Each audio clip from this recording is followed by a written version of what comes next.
Bismillahirrahmanirrahim. Assalamu alaikum students, how are you? I hope you all are fine. I'm going to give the lecture of Urdu Qaid for class 2. Now open your notebooks. First of all students, draw a margin line. Then mention classwork, date and day at the top of the page. Students आज हमारा topic है मुज़क्कर मोनस। आप सबसे पहले अपनी first line पर उन्वान लिखेंगे। उन्वान है हमारा मुज़क्कर मोनस। मिड में लाइन लगाएंगे और एक साइड पे मुज़क्कर और दूसरी साइड पर मोनस लिखेंगे। इंग्लिश में जिसको कहते हैं मैस्कुलिन फेमिनिन। मैंने आपने देखा होगा कि इंग्लिश में भी आपने जो है वो ये किया होगा। हम मुज़क्कर लड़के के लिए यूज़ करते हैं और मोनस हम फीमेल्स के लिए जो है मतलब लड़के के लिए जो हम वर्ड यूज़ करते हैं हम उसको कहते हैं। तो सबसे पहला देखें, वर्ड है लड़का। हम वर्ड बोलते होते हैं लड़का।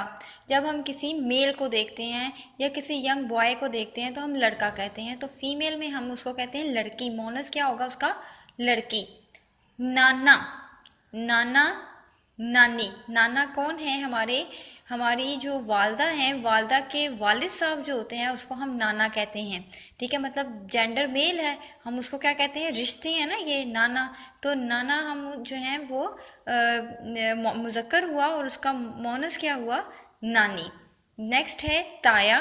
ताया कौन होते हैं? हमारे जो फादर होते हैं, हमारे फादर के जो भाई होते हैं, बड़े, छोटे नहीं, बड़े भाई जो होते हैं उनको हम ताया कहते हैं और उनकी मिसेस को हम ताई कहते हैं।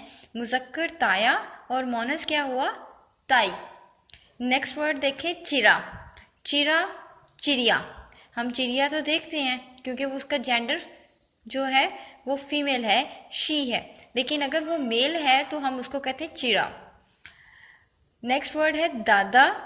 दादा का कौन होते हैं? दादा हमारे फादर के फादर, मतलब हमारे वालिद साहब जो हैं उनके वालिद जो हैं हमारे दादा होते हैं। जिस तरह हमारी वालदा के वालिद साहब हमारे नाना होते हैं, इसी तरह हमारे जो वालिद साहब हैं उनके जो वालिद होते हैं हम उनको दादा कहते हैं। वो मुज़क्कर है और दादी मोनस है। उस्ताद, उस्तानी। बेटा, बेटी। मोर, मोरनी। Mention your diary, learn classwork. Now I have done our classwork and students please you learn your classwork on daily basis and take care of yourself. Allah Hafiz.